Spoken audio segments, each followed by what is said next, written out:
सरकार की।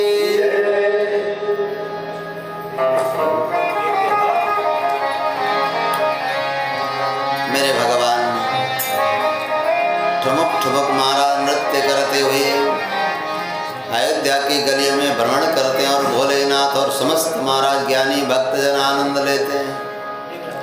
मेरे भगवान नंगे पांव विचरण करते हैं धरती माँ को आनंद देने के लिए, भूदेवी को आनंद देने के लिए। साक्षात भगवती भूदेवी भगवान की प्रिया हैं। भूदेवी इसी भगवान के चरण को पाने के लिए महाराज वर्षों वर्षों से प्रतीक्षा करती रहते हैं। जब प्रभु का आगमन होगा तो मेरे ऊपर भगवान का श्री चरण रहेगा, उनके चरण चिन्ह मेरे ऊपर महाराज अंकित होंगे। भगवती भूदेवी के सारे कष्ट भगवान के चरण पड़ते ही दूर हो जाते हैं। इसलिए मेरे भगवान नंगे पांव ही इस धरती पर क्रीड़ा करते हैं। पर माँ को बड़ा मन में जो है ऐसा कष्ट होता है कि कोमल चरण मेरे भगवान, मेरे लाल के कोमल चरण कहीं चोट न आ जाए। भगवान कुछ बड़े होने लगे हैं। गुरु वशिष्ठ जी महाराज के गुरुकुल में जाकर के समस्त विद्या को प्राप्त करते हैं। अपने बाल्यकाल से ही शिक्षा देते हैं। भगवान मर्यादा और शिक्षा को देने के लिए जो भगवान आए, गुरु गृह पढ़न गए रघुराए।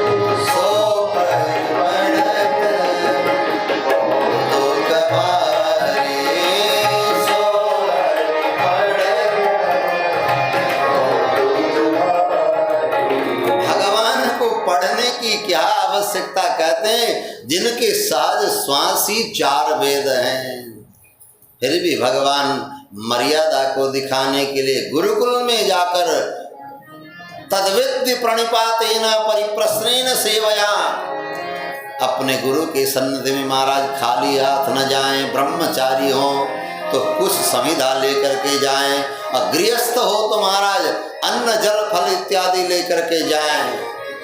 भगवान स्वयं हाथ में कुछ समिधा कंदमूल को लेकर के गुरु आश्रम में गुरुकुल में जाते हैं और गुरु जी के चरणों में नमन करते हुए विद्या प्राप्त करने के लिए बैठते हैं।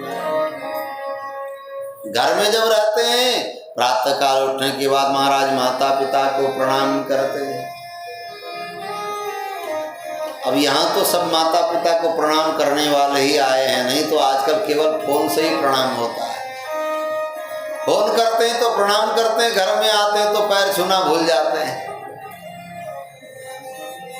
और महाराज भगवान ये शिक्षा देते हैं, प्रातः काल उठ के रघुनाथा गुरु पितु मातु ना वही माथा। सिर मस्तक अपने सिर को चरण में रख करके प्रणाम करते हैं। अच्छा, जो माता पिता का आशीर्वाद मिलता है ये प्रणाम करने वाले को पता नहीं चलता। आशीर्वाद तो जीवन में मिलता है, पर जिसके चरणों में प्रणाम किया गया है उसके हृदय से आशीर्वाद अपने आप निकल जाता है। कोई बालक, अच्छा देखिए अंतर है, हाथ जोड़ने में थोड़ा सा हृदय होता है कि चलो ठीक है प्रणाम किया। अगर पैर से हाथ से पांव छू लिया तो थोड़ा और द्रवीभूत होता है। अगर कोई आकर के मस्तक ही रख दे पैर पर, अपने पैर पर अपना सिर मस्तक ही रख करके प्रणाम करे तो उसको लगता है कि मेरा सब कुछ जा रहा है। उसके प्रति उसका हृदय द्रवीभूत होकर के स्वयं निकल के जाता है, देना नहीं पड़ता है। जो बालक अपने माता पिता अम्मा बाबा के चरणों में जाकर के मस्तक रख करके प्रणाम करता है तो भगवान अपने चरित्र के माध्यम से शिक्षा देते हैं। सज्जन जब भगवान धीरे धीरे बड़े होने लगे तो अनेक प्रकार के महाराज रथ सवारी, घुड़सवारी और शिकार इत्यादि का भी महाराज शिक्षा प्राप्त करने लगे। तो मन में थोड़ा सा अब सुंदर लाल को देख करके माताओं के मन में होता है अब तो बेटा बड़ा भी हो रहा है, अब तो इनका विवाह भी होना चाहिए विवाह के लिए। क्योंकि माँ जब पुत्र को जन्म देती है तो वो स्वप्न देखने लगती है कि बहू आएगी, लाल का विवाह होगा और मैं भी दादी अम्मा बनूंगी। जो है मन में कल्पना करने लगती है अब लाल तो बड़े हो रहे हैं। और कभी कभी दशरथ जी महाराज और तीनों महारानियां साथ में बैठती हैं तो इसके प्रति महाराज सोचते हैं इतना विनम्र है, सुशील है, सुलभ है, सरल है और इनको ऐसी सुंदर बहू कहाँ से मिलेंगी। ब्रह्मा जी ने, विधाता ने कहाँ रच रखा होगा। इनकी सेवा को देख करके इनके लिए महाराज माता पिता दोनों आपस में बैठ के चर्चा करते हैं। पितृशुश्रूषण रता धनुर्वेदे च निष्ठिता अथ राजा दशरथ तेषां दारक्रिया प्रति। दारक्रिया माने पत्नी विवाह के संबंध में दशरथ महाराज चिंतित होने लगे। चिंतयामास धर्मात्मा सोपाध्याय सबांधव। धर्मात्मा दशरथ जी महाराज मन में सोचने लगे, विचार करने लगे। अब पहले के समय में विवाह जल्दी हो भी जाता था।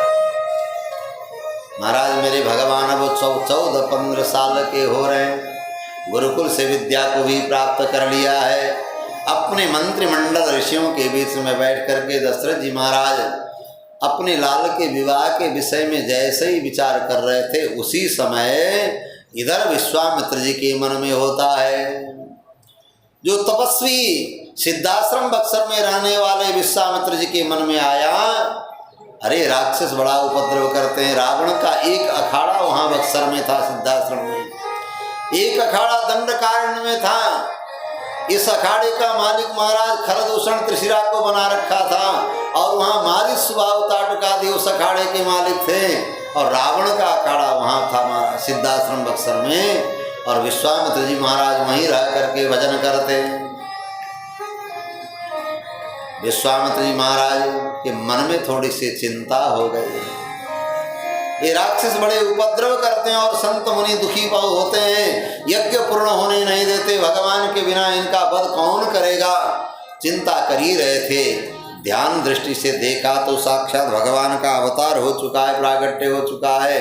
आज विश्वामित्र के मन में आया कि मैं जा करके भगवान का दर्शन करूं और उन्हें ला करके यज्ञ को भी पूर्ण करूं और इन असुरों का वध कराऊं। आज महर्षि श्री विश्वामित्र जी महाराज, ब्रह्मर्षि विश्वामित्र जी महाराज भगवत दर्शन के लिए अयोध्या की ओर चलने का मन बनाते हैं। महाराज गादी तनय मन चिंता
के लिए अब भगवान का अवतार हो चुका है, जान गए। तो अब अयोध्या नरेश चक्रवर्ती सम्राट के जाकर के दोनों भाई को मैं मांग करके ले आऊंगा। मन बना करके विश्वामित्र जी महाराज चल पड़े। सज्जनों, भगवत दर्शन कैसे होगा उसका विधान है। तीर्थों में जाएं तो पहले तीर्थ स्नान करें, से स्नान करने के बाद तब भगवत दर्शन करें। आप अयोध्या जी जाएं, हरिद्वार जाएं, वृंदावन जाएं, किसी भी तीर्थ में जाएं तो पहले तीर्थ के गंगा का स्नान करें। सरयू स्नान करने के बाद तब राम जी का दर्शन करें। सरयू की महिमा बताई, जा मज्जनते बिनई प्रयासा, मम समीप नर पावहीं बासा। भगवान कहते हैं जो सरयू स्नान करता है अयोध्या जी में आकर के और वह मेरे समीप में वास मिलता, अर्थात सामीप्य मोक्ष प्राप्ति होती, अर्थात भगवान का सामीप्य सरयू स्नान करने वालों को ही मिलता है। इसलिए विश्वामित्र जी ने सोचा पहले स्नान कर लो। बहुविधि करत मनोरथ, जात लाग नहीं बा, करि मज्जन सरयू जल, गए भूप दरबा। पहले सरयू स्नान किया तब जाकर के राज दरबार में चले जाए, विधान है। पहले हम तीर्थ स्नान करें तब भगवत दर्शन करें और भगवान के साथ संत का दर्शन करें। ये तीर्थ की महिमा है। श्री विश्वामित्र जी महाराज अयोध्या जी में सरयू स्नान करने के बाद राज दरबार में पहुंचे हैं। सूचना मिली है, चक्रवर्ती सम्राट अयोध्या नरेश जी को सूचना मिली, ब्रह्मर्षि विश्वामित्र स्वयं पधारे हुए हैं। सज्जनों, जब हमारे यहाँ, हमारे घर, हमारे आश्रम में बिना बुलाए कोई संत आ जाएं तो मानो ये संत की कृपा भगवान की बड़ी कृपा है। महाराज चक्रवर्ती नरेश ने स्वागत किया। यथा मृतस्य संप्राप्तिर, यथा वर्षमनुदके, यथा सदृश दारेषु, पुत्र जन्मा प्रजस्य वै। धर्मात्मा संत हृदय दशरथ जी महाराज कहते हैं, हे ब्रह्मर्षि, आप जैसे ऋषि का आगमन मेरे द्वार पर हुआ, जैसे महाराज, जैसे मरणासन्न प्राणी को प्राण मिल जाए, वो अमर बन जाए, उससे अधिक प्रसन्नता आज आपके दर्शन से हो रही है। किसान ने महाराज खेत में बीज डाल दिया, कई दिन बीत गए, पानी नहीं, वर्षा नहीं, बीज उग करके तैयार है और सारे बीज सूखने को है, सारे फसल अब महाराज जल करके सूखने को है। और उस समय वर्षा हो जाए तो उस किसान की जो प्रसन्नता होती है, उससे अधिक प्रसन्नता आपके आगमन पर है। विवाह के वर्षों बीत गए, कोई संतान लाभ नहीं हुआ। विवाह के 25 वर्ष के बाद अगर किसी का संतान हो तो उसकी जितनी प्रसन्नता, उससे अधिक प्रसन्नता आपके आगमन पर। सज्जनों, घर में ब्राह्मण संत गुरु पधारे तो इतनी प्रसन्नता होनी चाहिए। आज जो चक्रवर्ती नरेश कहते हैं, यथा मृतस्य संप्राप्तिर, यथा वर्षम अनुदक, प्रणष्टस्य यथा लाभो। बहुत बड़ी कीमती वस्तु खो गई हो और बहुत प्रयत्न करने के बाद भी न मिला और अचानक कहीं मिल जाए तो जो प्रसन्नता होती है, आपके आगमन पर उससे भी अधिक हर्ष हो रहा है। स्वागत किया, हमारे चरण प्रक्षालन किया, उच्च आसन में बिठाया, जैसे संत की सेवा होना चाहिए सब सेवा किया दशरथ जी महाराज ने। राज सिंहासन छोड़ दिया है दशरथ जी महाराज, निवेदन किया है कि महाराज मैं आपकी क्या सेवा करूं, आप आज्ञा करें मैं आपकी क्या सेवा करूं। विश्वामित्र जी ने कहा कि हे राजन, आप महावंश प्रसूत हो, आप सूर्य वंश में पैदा हुए हो, आप इक्ष्वाकु वंश के राजा हो, आप रघुवंश के राजा हो, और आपने जो जो किया ये आपके लिए उचित है। आप धर्मात्मा हो, आप सत्य संग हो और आप सत्य प्रतिज्ञ हो। महावंश प्रसूतस्य वसिष्ठ व्यपदेशिनः, और इतने अच्छे कुल में पैदा होने के बाद परम ज्ञानी वशिष्ठ जैसे गुरु के द्वारा आपको सत्संग मिला है। जिनको सदगुरु का सत्संग मिला हुआ हो उनमें ऐसा गुण होना स्वाभाविक है, आपके लिए उचित है। महाराज मैं कुछ नियम लेना चाहता हूं, मैं कुछ नियम लेना चाहता हूं, यज्ञ अनुष्ठान करना चाहता हूं, पर वहां के राक्षस असुर मुझे वो यज्ञ संपन्न होने नहीं देते, करने नहीं देते। इसलिए राजन मैं आपके पुत्र, ज्येष्ठ पुत्र राम जी को लेने के लिए आया हूं। सुपुत्रम राज शार्दूल रामम सत्य पराक्रमम काक पक्ष धर्म वीर ज्येष्ठम में दातुमरसी। जो ज्येष्ठ पुत्र आपका राम है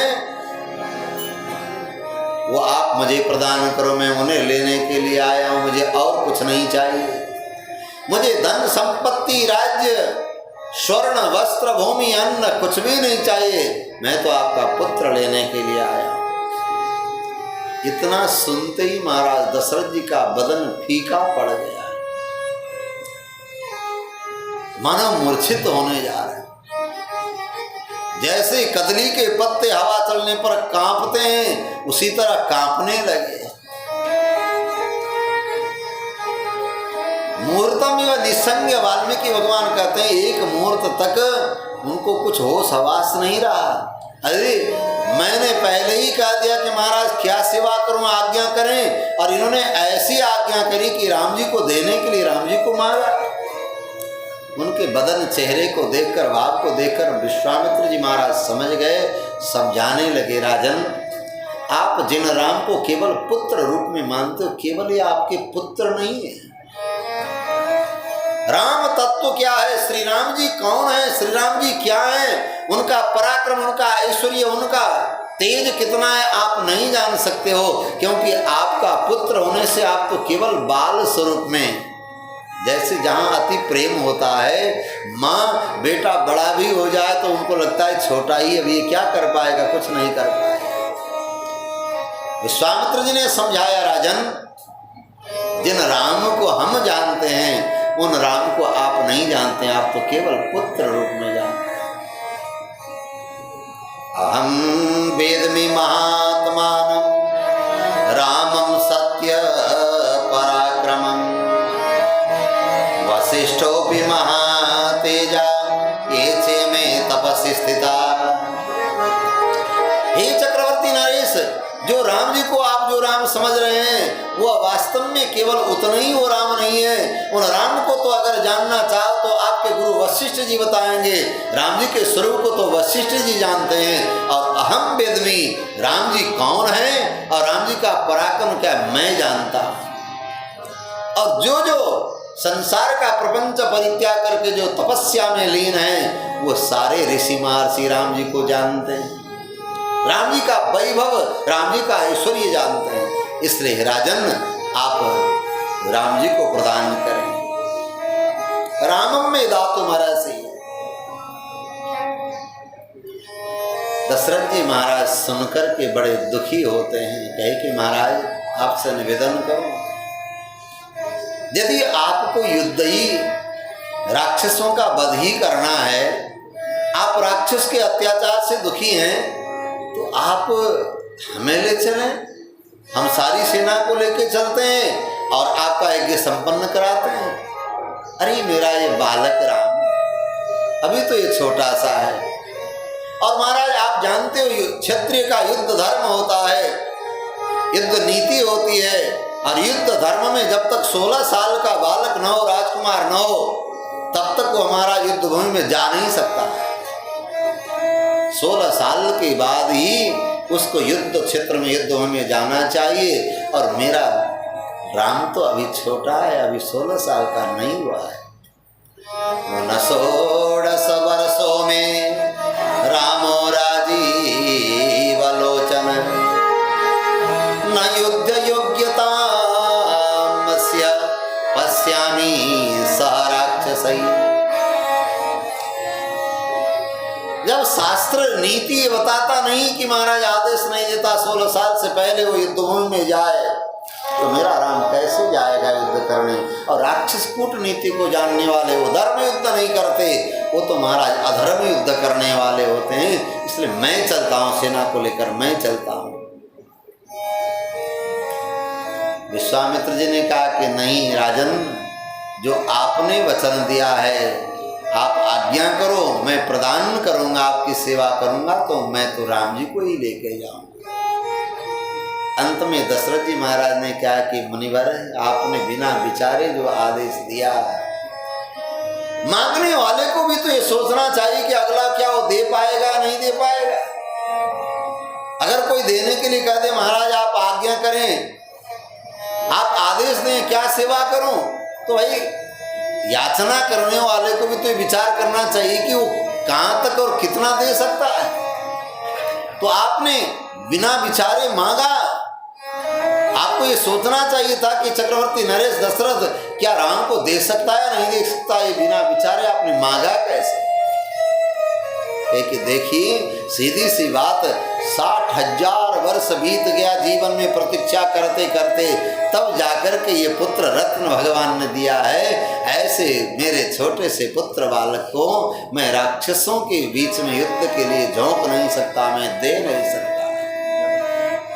बहुत कष्ट के द्वारा, बहुत प्रतीक्षा के द्वारा, बहुत महाराज गुरुजनों के आशीर्वाद से जिन पुत्र को मिला, मैं अभी छोटी अवस्था के मैं अपने लाल को राक्षसों के हाथ सौंप नहीं सकता उससे युद्ध करने के। जानते हो महाराज, रामो राजीव लोचन।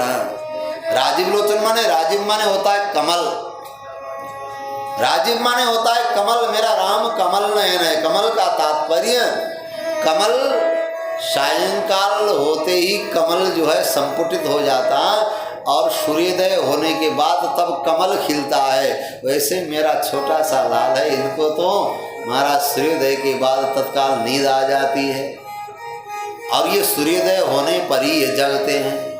और ये राक्षस रात्रि में ही आकर के युद्ध करते हैं। ये निश्चर है रात्रि में राक्षसों का बल बढ़ता है और मेरे लाल को तो रात में नींद आती है। ये तो राजीव लोचन है, ये फिर युद्ध कैसे करेंगे।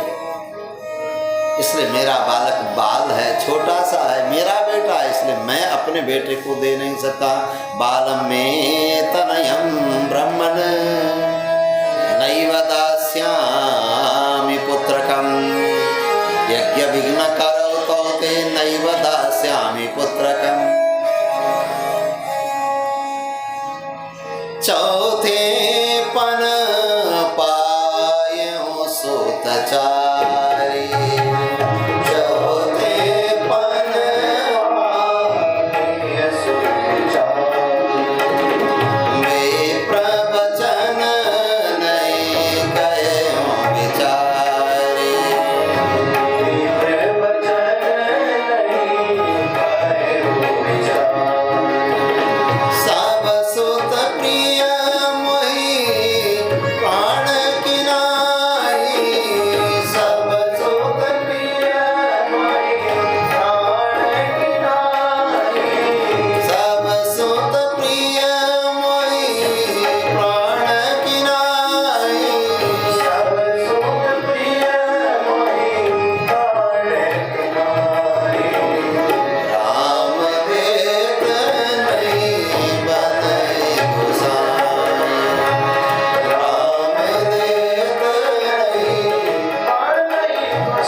मैं अपने पुत्र को दे नहीं सकता। महाराज विश्वामित्र जी ने कहा कि राजन, आप तो सत्यवादी हो, सत्य संकल्प हो, सत्य संध धर्मात्मा हो, क्या आपको मिथ्या भाषण एक ऋषि को, ब्राह्मण को महाराज मिथ्या वचन और झूठ बोलने का और न देने कह करके न देने का जो दोष, पाप का भय नहीं है कि मुझे पाप लगे, चाहे दोष हो चाहे अपराध हो, पर मैं अपने राम को दे नहीं सकता।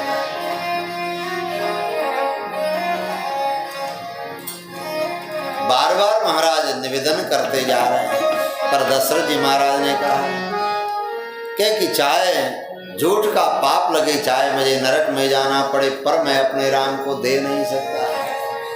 विश्वामित्र थोड़ा क्रुद्ध हो गए, पर अंदर से बड़े प्रसन्न हैं। राम जी में इतना प्रेम दशरथ जी महाराज का, अंदर से प्रसन्न है, पर महाराज बाहर से क्रोध दिखाया। राजन, अरे तुम्हारे वो वचन कहाँ चले गए? रघुकुल रीति सदा चली आई, प्राण जाई पर वचन न जाई। आप तो ये कहते थे प्राण हम परित्याग कर सकते, पर अपने वचन का त्याग नहीं कर सकते हैं।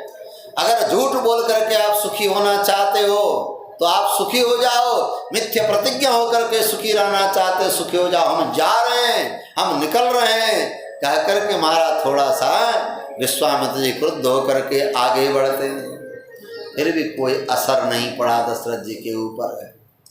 गुरुदेव वशिष्ठ के आश्रम थोड़ा सा दूर था, गुरुदेव वशिष्ठ जी भी वहीं आ ही रहे थे। विश्वामित्र जी महाराज ने नेत्र की भाषा में प्रार्थना की, हे ब्रह्मर्षि, हे श्री राम गुरु, हे पूर्ण ब्रह्म परात्पर के गुरुदेव वशिष्ठ जी महाराज, आपके जीवन में जो सुख मिला है, आपका जो सौभाग्य है, मैं कभी प्राप्त नहीं कर सकता। जीवन भर मैंने आपसे द्वेष किया है, ईर्ष्या किया है, लड़ाई की है आपके बराबरी पाने के लिए, फिर भी वास्तव में ब्रह्मर्षि तो आप हो। ब्रह्मर्षि बना तो मैं जबरदस्ती, पर वास्तव में ब्रह्मर्षि तो आप हो, क्योंकि पूर्ण ब्रह्म परात्पर का गुरु बनने का सौभाग्य तो केवल आपको मिला है। हे श्री राम गुरु, हे ब्रह्मर्षि, हे वशिष्ठ जी, आप कृपा करोगे, वह सौभाग्य हमें भी कुछ दिन के लिए मिल जाएगा। आप कृपा करके अपने राम को मेरे साथ भेजने की कृपा करें। आंखों में आंसू भर करके जैसे ही विश्वामित्र जी ने वशिष्ठ जी को निवेदन किया है, और वशिष्ठ जी महाराज ने आकर के समझाया, महाराज नृपतिम सुब्रतो धीरो वशिष्ठो वाक्यम ब्रवीत।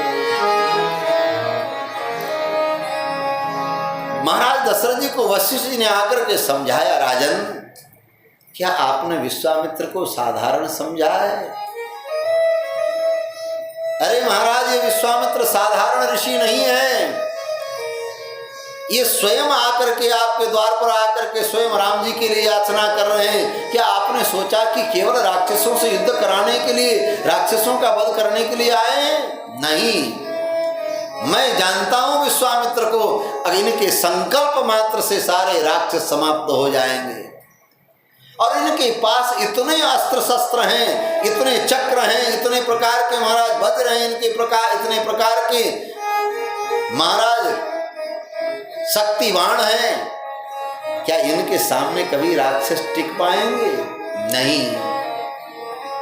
आप नहीं जानते, हमारे राम जी का यश बढ़ाने के लिए, आपके कीर्ति को बढ़ाने के लिए, और जानते हैं इन्हीं के माध्यम से राम जी का विवाह भी होगा। धीरे से समझा दिया। अब तो महाराज वशिष्ठ जी ने जैसे ही समझाया, जैसे ही नाम सुना कि इनके कल्याण के लिए, इनके विवाह कराने के लिए माध्यम बनेंगे, दशरथ जी महाराज परम प्रसन्न हो गए। महाराज कुछ सोचा नहीं। सज्जनों, भगवान को पाने के लिए भगवान से जाकर प्रार्थना करने पर भी भगवान जल्दी कृपा नहीं करते। जब सदगुरु वशिष्ठ जैसे गुरु, जो भगवान के भी गुरु हैं, उन गुरुदेव के चरण में जब विश्वामित्र जी ने निवेदन किया भगवान को पाने के लिए, और जैसे ही वशिष्ठ जी महाराज ने आकर समझाया, दशरथ जी महाराज ने तत्काल विश्वामित्र जी को बुलाया। महाराज, अरे महर्षि विश्वामित्र जी को बुलाओ, कहीं आगे निकल तो नहीं गए।